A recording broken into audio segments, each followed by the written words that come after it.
This is Football at 4. Football at 4, powered by the Inside the Birds podcast. It's brought to you by Bet365. Whatever the sport, whatever the moment, it's never ordinary. Bet365. If Andrew DeCecco was a betting man, would he be betting on Haason Reddick returning to Philadelphia? We'll get into that and much more on this edition of Football at 4, powered by the Inside the Birds podcast. With my man, Andrew DeCecco is here on the Sports Bash Live on 97.3 ESPN. AD, what's up, my man? MG, doing well, man. What's happening? Everything is good. The dust is settled on the Super Bowl, and obviously that means the offseason is officially here, and we already have news in Philadelphia with this Haason Reddick stuff. So if you were a betting man there, Andrew DeCecco, are you betting on seeing Haason Reddick back in Philadelphia this year? I do, and this is one of the things where Haason Reddick is clearly the Eagles' best pass rusher. They don't have a lot behind him. There's questions there with Josh Sweat. His play tailed off late in the season, so you wonder if that's something to keep an eye on moving forward. He's also entering the last year of his deal.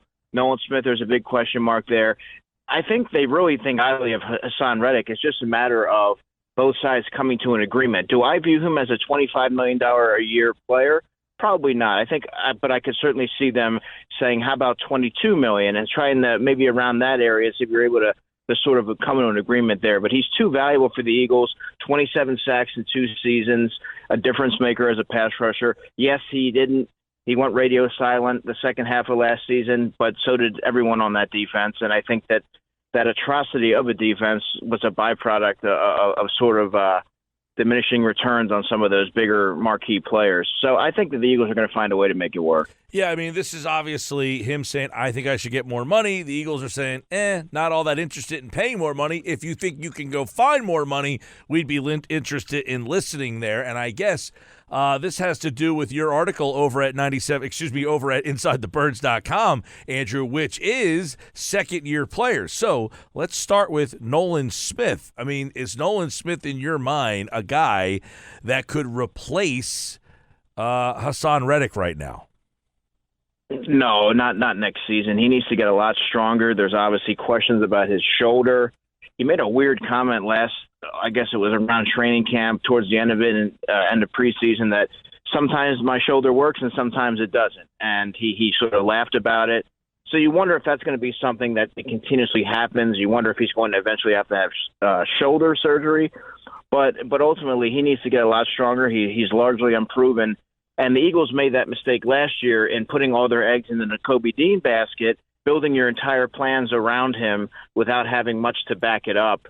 And right now, if they go into it thinking or assuming that Nolan Smith is going to be able to kind of just fill right in and be a 10-sack guy like Haason Reddick is, a double-digit sack guy, I think that would be malpractice. And I certainly don't think, given how much the Eagles value their pass rush, that they would take that they would take that into account. So that's why I think that they're going to find a way to make it work with Haason. Yeah, that'll be something to keep an eye on, because I think you're right. I mean, if you're just saying, hey, we're going to let Haason Reddick walk and kind of turn those snaps over to Nolan Smith, you don't know what you're getting from Josh Sweat. I mean, kind of seems like a tough situation. But the hard part is I think the Eagles, Andrew, do you agree, probably feel they got burned a little bit by giving a contract to a guy who's going to be in his 30s, last year with Bradbury, and they might be looking at the same situation as, do you think that Reddick is kind of taking a step backwards? No, not really. And you have to also think that he really hasn't – he's been in different systems and he's been productive. I don't think there's been a ton of wear and tear in terms of Haason Reddick. I think that he's still, you can argue, is in his prime. And he's just a dominant player that teams have to account for. Now, is he in the category of a Myles Garrett or a T.J. Watt and players of that caliber? No, he's not. But he's still a very good player. He's maybe a tier below, and there's a lot of good players in that tier. So, I mean, look, there's times where he was somebody you can count on as being the closer, and he wrecked shop in that NFC Championship game. So he's shown that he can take over games. And when you have a player like that, you have to find a way to make it work.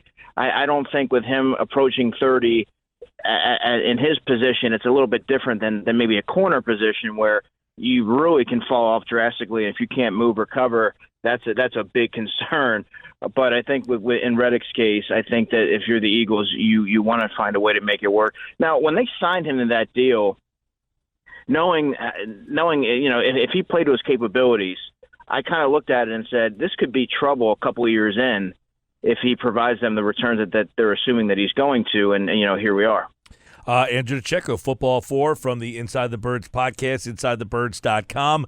You wrote about a couple of guys that you're interested in, and there's a couple guys on this list that I want to dive a little deeper into because I think obviously these guys in the secondary, how many of the guys are going to get the opportunity, do you think, to get deeper looks and legitimate playing time, or do you think the Eagles go outside the organization to find maybe some corner and safety help? There's guys that are on the current roster that you think the Eagles should take longer looks at rather than going outside of the organization?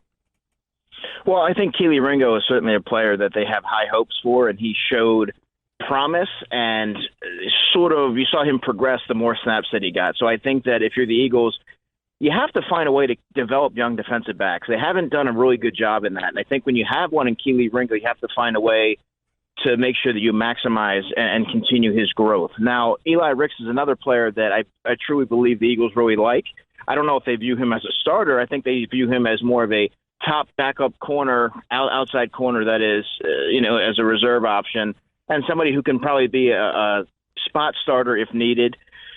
Mekhi Garner is a player that I wrote about. Mekhi Garner is somebody that I think can be a depth safety, and that's important because the Eagles are going to be really light at that position by all accounts in the offseason, and he also offers the flexibility to play corner, but he's a young, cheap player that I think that he narrowly missed making the roster last year, so he's a player that I think could factor in there. Tristan McCollum is another one that, I don't think that he's going to be suddenly eating into the significant snaps on defense this year. But again, when you look at cost-effective options, I thought that he showed some good signs in that Giants game late in the season when he was pressed into duty, and he's a good special teams player. So there are you can make a case for a couple of these young guys. Look, you can't have wholesale changes everywhere. You can't throw money at free agents at every free agent and assume that you're going to be able to kind of, bring in talent that way. So I think you do have to nurture some young players. Obviously, they have talent in varying degrees, Kelee Ringo being on the higher end that could actually factor in defensively. Yeah, you got Ringo, Garner, Eli Ricks, Isaiah Rodgers. He's another kind of a wild card, right, that could come into play here because he sat out all last year coming over from the Colts. He got suspended for that gambling thing. But you would think I don't know what's going to happen with Bradbury, whether he's going to be here or not. But Avonte Maddox, no one really knows what his future. You would imagine that they might move on for him with so many injuries that there is a spot or two open in that secondary. Yeah, absolutely. And Isaiah Rodgers is mostly an outside corner. I just wanted to kind of clarify that. I saw a lot on social media, he can be the future slot and replace Avonte Maddox. He's played some slot, but that's not his primary. That's not been his primary duty. He's an outside corner. So maybe they look at him there. I have a hard time envisioning Avonte Maddox being back, just given the injury history. What's the point in keeping someone on the roster as good as you think they may be if they're not available very often? So that's something to keep an eye on. I think that they need to look outside. Well, obviously, you need to draft a corner in one of the day one or day two and get younger there and continue to nurture talent and develop. But I also think you might need to look at some free agent safeties. There's Deshaun Elliott from Miami. There's going to be the kid Darnell Savage is going to be available. Xavier McKinney is a player who would be a difference maker. So I think they would get one veteran safety and then probably draft the safety on day two, if I had to guess, because you're not going to be able to address every area. So you have to get creative in how you allocate your resources. Where do you see Tristan McCollum? Is he a guy that you would like to see on this roster next year? Yeah, I like Tristan McCollum a lot. And obviously the twin brother of Zion McCollum interviewed Zion before the draft, had a nice chat with him for our podcast on Inside the Birds. And Tristan is a player that he quietly had a really good preseason, and it got overshadowed by Josh Jobe came out of training camp as one of the training camp darlings, and he was the number 3 outside corner. And Eli Ricks had the pick 6, remember. So, and Mario Goodrich had a good training camp as well. So I think Tristan McCollum, while he was steady and consistent, sort of got overlooked. But if you really pay attention, he was getting a lot of special team snaps with some starters, and he was one of the final cuts. So I think that, and him being on the practice squad, primarily he was one of the few, Joseph Ngata and Teron Jackson, the other two, that were on the practice squad for the entirety of the season. He got his elevations. He did some really good things on special teams. And then when he was pressing at duty defensively, you saw him really, his sure tackling and football IQ really jumped out at me. And I've gotten a chance to talk to him a lot throughout the season and get to know him a little bit. And he's really grown into his role. And he's up 10 pounds from his listed 195. So I think that he's a project player that the Eagles would like to find a role for on the back end of the roster. All right, Football 4 with Andrew DeCecco here on the Sports Bash 97.3 ESPN. Howie Roseman mentioned Nakobe Dean, likes him a lot, but is there another linebacker on this team that you think is even maybe, I don't want to say more intriguing, but that will be intriguing come camp? Well, yeah, just to be clear, he's not more intriguing, but he's a player that I think is going to contend for a roster spot, and that's Ben Van Sumeren. He runs a 4.4, tremendous athlete, and can jump out of the building, and another player that I got a chance to get to know throughout the season. And one of the things that he mentioned to me was I had to improve on my instincts and things like that. He came into the NFL as a raw athlete. You saw it in the preseason. He was flowing sideline to sideline. Sometimes he maybe didn't know where he was supposed to be, but the athleticism was apparent. Then he got to learn behind some veteran linebackers, learn behind Nakobe Dean, make some plays. He started the Christmas Day game, and I thought he did a really good job, all things considered. And I mean, that's something to keep an eye on. I think that he can earn a role as the final linebacker, and maybe who knows how Vic Fangio views him. He may be someone that he likes situationally because of his athleticism and his to contribute in the second level, or maybe even as a blitzer. Who knows? We don't know. But he's a player that has translatable traits and he's worth developing. So Ben Van Sumeren, somebody to keep an eye on as we move through the offseason. All right, there's a linebacker. We talked about linebacker and edge rusher. Tell us a little bit about what you think about Julian Okwara, a former third-round pick, and Lions last couple of years, kind of 38 games, 54 tackles, 9 sacks. What kind of player do you think he is? More of just a special team depth guy, or is he a guy that intrigues you at all? Yeah, I mean, I'm not even sure he's going to make the roster. He hasn't done a whole lot in his career. I always tell folks to temper their expectations when they sign a player, because a player of name value, right? He was a third-round pick. He was highly thought of coming out of Notre Dame, but he didn't really do much at the NFL level. He played in 38 games. So it's a very limited sample size to go off of there. I think that you swing the bat on a player like that and see if you're able to kind of harness that athleticism and get him to play to his potential and keep him healthy and things like that. They also did the same thing with another 2020 third-rounder in Terrell Lewis from Alabama. They signed him to a futures deal in January. So, I mean, and why not? You see if you can sort of get the most out of those players, and at worst, you part ways with them. But as far as Okwara, he's very slender, he's lean, and he hasn't really been able to make a name for himself as a consistent pass rusher in this league. Could he help situationally? Perhaps. He's going to have to make his mark on special teams, but I'm not sure that there's much there. But given the age and his pedigree, why not try to see if you're able to make it work? All right, we'll get out on this one, because a lot of people think, what are the things on offense the Eagles need to find? You wrote about Joseph Ngata, that they need to find a third wide receiver. Is he a guy that you think can contribute in this offense next year? Yeah. I mean, Joseph Ngata is someone that, if you remember, back in training camp, he was like the sensation coming out of camp for the first half. His play sort of tailed off. He had, he had trouble separating at the line of scrimmage. He needed to get stronger, and in my opinion, he did. I got a chance to talk to him a lot throughout the season, to check in with him, see where he was at. But I think that he has.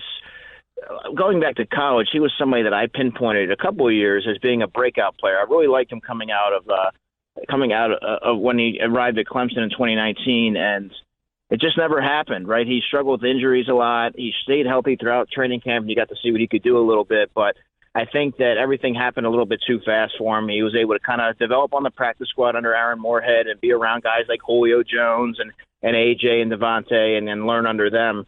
So I think that when you look at the receiving core right now, there's going to be jobs up for grabs, and I think that Ngata, having 1 year in the system, has an opportunity to do so, but he's going to have to be able to contribute on special teams. That third receiver role is going to be really critical, and I mean, I would assume that they're going to address that either free agency or day 3 of the draft.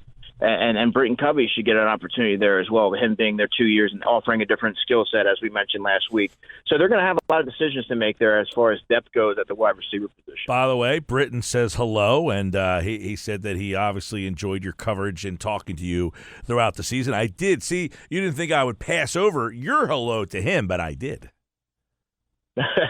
Yeah, Britton's a great guy, man. Britton's awesome, and he was very good and gave us a lot of great insight on. I listened to it. Yeah. Let's finish off with this because I did want to mention your mock draft over at InsideTheBirds.com, and if it's the 1.0, but I think of a lot of Eagles fans were reading your mock draft, which goes 7 deep, so you can check out the full mock draft 1.0 of all Eagles draft picks from Andrew. You like offensive line at number 22 for the first edition anyway. Yeah, and I think, and you know this, Mike, but I think it's important for a lot of readers to understand that this isn't what I would do. This is what I think the Eagles would do. Sticking with their philosophy on the offensive line or the defensive line, there's going to be a lot of high-end tackles that are, at least by my estimation, going to be available there at the tail end of the first round.